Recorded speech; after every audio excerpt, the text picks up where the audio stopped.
السلام علیکم ورحمۃ اللہ وبرکاتہ۔ امید کرتا ہوں تمام احباب خیریت سے ہوں گے، اللہ تعالیٰ کے حفظ و امان میں ہوں گے۔ اللہ تعالیٰ سے ہمیشہ عافیت سلامتی ہی مانگنی چاہیے، کیونکہ انسان بڑا بے بس ہے، بہت زیادہ کمزور ہے۔ وَخُلِقَ الْإِنسَانُ ضَعِيفًا، اللہ تعالیٰ نے انسان کو بہت کمزور بنایا ہے۔ اتنا کمزور انسان کو اللہ نے بنایا ہے کہ انسان ذرا سی سردی اگر بڑھ جائے نا تو انسان برداشت ہی نہیں کر سکتا، ذرا سی گرمی اگر انسان پہ آ جائے تو وہ برداشت نہیں کر سکتا۔ اسی طرح کوئی بیماری اللہ نہ کرے کسی کو لگ جائے تو وہ حد سے زیادہ بڑھ جائے تو اس کی تکلیف انسان برداشت نہیں کر سکتا۔ کوئی بہت زیادہ تیز ہوا برداشت کرتا ہے، ڈر جاتا ہے کہ پتہ نہیں کیا ہونے والا ہے۔ ذرا سی اللہ زمین ہلا دے تو انسان جو ہے نا گھر میں پڑتا پڑتا جو ہے نا نکلتا ہے۔ تو اللہ تعالیٰ نے انسان کو بہت کمزور بنایا ہے اور بہت لیمیٹڈ سا بنایا ہے۔ ہر چیز دنیا میں جتنی چیز ہے نا وہ لیمیٹڈ ہے، بہت لیمیٹڈ کیوں ہے کہ دنیا کس کے واسطے بنائی گئی ہے؟ انسانوں کے واسطے بنائی گئی ہے، انسانوں کے لیے بنائی گئی ہے۔ تو یہ دنیا اگر بالفرض ہم یہ سوچ لیں کہ اس دنیا، فرض کر لیں کہ دنیا سے انسانوں کو نکال دیا جائے نا تو اس پوری دنیا کا کوئی فائدہ نہیں ہے۔ جتنی آپ نے دیکھا بڑی بڑی عمارتیں بنائی جا رہی ہیں، اور اس کے علاوہ جو ترقیات ہو رہی ہیں اس وقت، اس کا کوئی فائدہ نہیں اگر انسان اللہ تعالیٰ یہاں سے نکال لیں دنیا سے۔ تو پوری دنیا چونکہ اللہ تعالیٰ نے انسانوں کے لیے بنائی ہے، اور یہ انسان اس جو دنیا ہے نا انسان ان سے فائدہ اٹھا رہے ہیں۔ اگر بالفرض انسان نہ ہو تو شہد کی مکھی سے انسان کیسے فائدہ اٹھائے؟ جبکہ انسان ہی نہیں ہے تو وہ فائدہ کون اٹھائے گا؟ کوئی جانور تو شہد نہیں کھاتا۔ اور اسی طرح سے اگر انسان جو ہے وہ اپنا جس طرح یہ بھینسیں ہوتی ہیں دودھ دیتی ہیں، انسان اس سے فائدہ حاصل کرتا ہے، تو اللہ تعالیٰ اگر انسان نہ ہو تو ان بھینسوں سے فائدہ کون اٹھائے گا؟ کوئی بھی نہیں اٹھا سکتا۔ تو پوری دنیا اللہ تعالیٰ نے انسان کے لیے بنائی ہے، اور انسان کو اپنی عبادت کے لیے بنایا ہے کہ میرے بندے تو صرف اور صرف میرے لیے بنا ہے، تو صرف میرا بن کے رہ، تجھے کسی اور کی ماننے کی ضرورت نہیں ہے، کسی اور کے پیچھے چلنے کی ضرورت نہیں ہے، تجھے میری ضرورت ہے، تو نے میری مان کے چلنا ہے۔ اگر تو اس دنیا میں رہتے ہوئے اس تھوڑی سی زندگی کو میرے ساتھ جوڑ دے گا، میرے تابع کر دے گا، تو تجھے میں وہ دوں گا جو تو چاہے گا۔ تو اللہ تعالیٰ فرماتے ہیں نا کہ ایک تیری چاہت ہے، ایک میری چاہت ہے۔ جو میرے رب کی چاہت ہے وہ ہر کسی کے بغیر ہو جاتی ہے، اللہ کسی کا محتاج نہیں۔ اور جو انسان کی چاہت ہے اس چاہت کو پورا کرنے میں انسان اللہ کی چاہت کا محتاج ہے۔ تو اللہ فرماتے ہیں کہ میرے بندے تو اپنی چاہت کو نا میرے تابع کر دے، تاکہ میں تیری ہر چاہت کو پورا کر دوں۔ اگر تو ایسا نہیں کرے گا تو میں تجھے اس کے پیچھے تھکا دوں گا اور اس کے پیچھے خوار کر دوں گا، رسوا کر دوں گا، لیکن ہوگا پھر بھی وہی جو میں چاہوں گا۔ تو اللہ کے ماننے میں خیر ہے، اور اللہ کے ماننے میں ہی کامیابی ہے، دنیا اور آخرت دونوں کی کامیابی ہے۔ اللہ کی کامیابی کو، جو اللہ کو پانے کے لیے جو اللہ نے راستہ دیا ہے نا، وہ محمد الرسول اللہ تعالیٰ نے ہمیں دیے ہیں کہ ان کی مان کے چلو، ان کے پیچھے چلو، ان کے پیچھے چلو گے تو دنیا اور آخرت دونوں میں فائدہ اٹھاؤ گے۔ اگر ان کو چھوڑ کے تم نے کسی اور طرف رخ کیا تو تم دنیا میں بھی برباد ہو جاؤ گے، اور آخرت میں بھی ہمیشہ ہمیشہ کے لیے برباد۔ ہمیشہ ہمیشہ کیوں کہا جاتا ہے؟ کہ وہ جو ناکامی ہے وہ ناکامی ایسی ہے کہ اس نے ختم نہیں ہونا۔ جو انسان جنت میں چلا گیا وہ جنت میں ہے، جو جہنم میں چلا گیا وہ جہنم میں ہے۔ ایک روایت میں آتا ہے، ایک جگہ آتا ہے کہ اگر دنیا میں جتنے ریت کے ذرے ہیں، پوری دنیا میں اگر جنت والوں کو کہا جائے کہ پوری دنیا میں ریت کے جتنے ذرے ہیں اتنے سال تمہیں جنت میں رکھا جائے گا، اس کے بعد نکال دیا جائے گا، تو وہ سارے رونے لگ جائیں گے۔ لیکن پوری دنیا میں اتنے ذرے ہیں کہ ختم ہی نہیں ہو سکتے، لیکن جنتی رونے لگ جائیں گے۔ اور اگر جہنم والوں سے کہا جائے کہ تمہیں دنیا اتنے سال جہنم میں رکھا جائے جتنے دنیا میں ریت کے ذرے ہیں، اس کے بعد تمہیں نکال کے جنت میں ڈال دیا جائے گا، تو وہ خوش ہو جائیں گے۔ لیکن نہ ان کے لیے موت ہے نہ ان کے لیے موت ہے۔ تو ایسی زندگی، ایسی عالیشان زندگی اگر اچھی ہے، اگر اللہ ہم سے راضی ہے تو ہمیں بہت عالیشان زندگی ملنے والی ہے۔ تو اس عالیشان زندگی کو پانے کے لیے ہم نے اپنے اللہ کو ناراض نہیں کرنا۔ اس ختم ہو جانے والی، مٹ جانے والی اور دھوکے کا گھر، مکڑی کا جالا، مچھر کا پر ہے، اس کے پیچھے ہم نے اپنے ایمان کو نہیں بیچنا، اس کے پیچھے ہم نے اللہ کے نبی کو نہیں بھلانا، اس کے پیچھے ہم نے اللہ تعالیٰ کو نہیں چھوڑنا۔ یہ بہت ہی دھوکہ دینے والی دنیا ایسی چیز ہے کہ 1 سیکنڈ سے بھی کم وقت لگاتی ہے انسان کو تہس نہس کرنے میں۔ جیسے اگر کہیں نا کہ زلزلہ آتا ہے تو جیسے بہت ساری جو عمارتیں ہیں وہ زمین بوس ہو جاتی ہیں، تو ان میں پھر بھی ٹائم لگتا ہے، لیکن یہ دنیا دھوکہ دینے میں اس سے بھی کم ٹائم لیتی ہے۔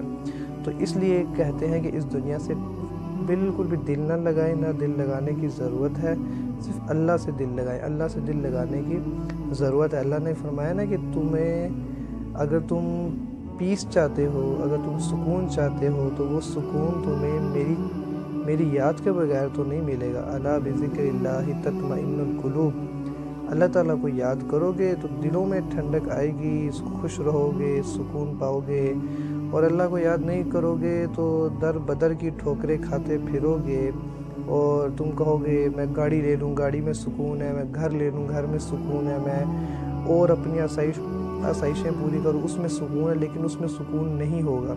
سکون صرف اللہ کی یاد میں ہے، اللہ کی یاد میں ہے۔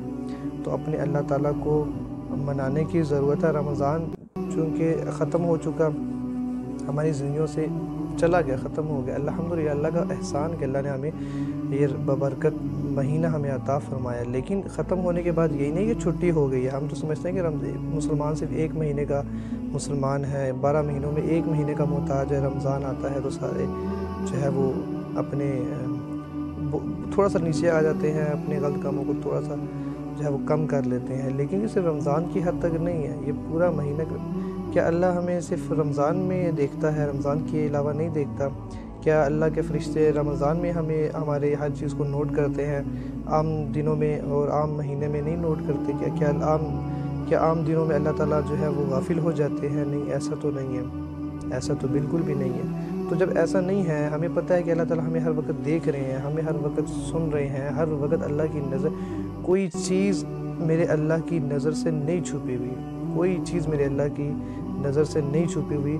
تو جب اللہ تعالیٰ قرآن میں فرماتے ہیں کہ جب تم کسی جگہ پہ، کسی کمرے میں، کسی جگہ پہ تم 2 گناہ کرتے ہو تو وہاں پر تیسرا میں موجود ہوتا ہوں، جب تم 3 ہوتے ہو تو وہاں پہ چوتھا میں موجود ہوتا ہوں، جب تم 4 ہوتے ہو، جب تم چاروں مل کے کوئی گناہ کرتے ہو تو وہاں پہ 5واں میں موجود ہوتا ہوں، یہ اللہ قرآن میں فرماتے ہیں۔ تو جب اللہ کی موجودگی ہم اس چیز کو مانتے بھی ہیں، کیونکہ ہم مسلمان ہیں، ہم مانتے ہیں اس چیز کو، لیکن بدقسمتی سے ہم اس پہ جو ہے نا یقین نہیں کرتے، ہماری یہ بہت زیادہ بدقسمتی ہے، بہت زیادہ بدقسمتی ہے۔ تو ہم کہتے تو ہیں کہ اللہ میں دیکھ رہا ہے۔ دیکھیے ایک انسان اگر کوئی فار ایگزامپل انسان جو ہے وہ شراب پی رہا ہے، وہ چھپ کے پی رہا ہے، اس کو ڈر ہے کہ اب فلانا بندہ مجھے نہ دیکھ لے، فلانا بندہ مجھے نہ دیکھ لے، وہ کوئی بھی غلط کام کر رہا ہے، تو اتنا ڈرتا ہے وہ لوگوں سے، ٹھیک ہے، حالانکہ لوگوں نے نہیں کہا ہوا کہ اس کو نہ پیو، اس کو نہ کرو، یہ غلط کام نہ کرو، اللہ نے منع کیا ہے کہ یہ کام نہ کرو، یہ نہ کرو، یہ نہ کرو، اللہ جیسی ذات نے منع کیا ہے، لیکن جس نے منع کیا ہے اس سے ڈرنے کے بجائے ہم لوگوں سے ڈرتے پھر رہے ہیں۔ کتنی بڑی نادانی، کتنی بڑی احمق بات ہے۔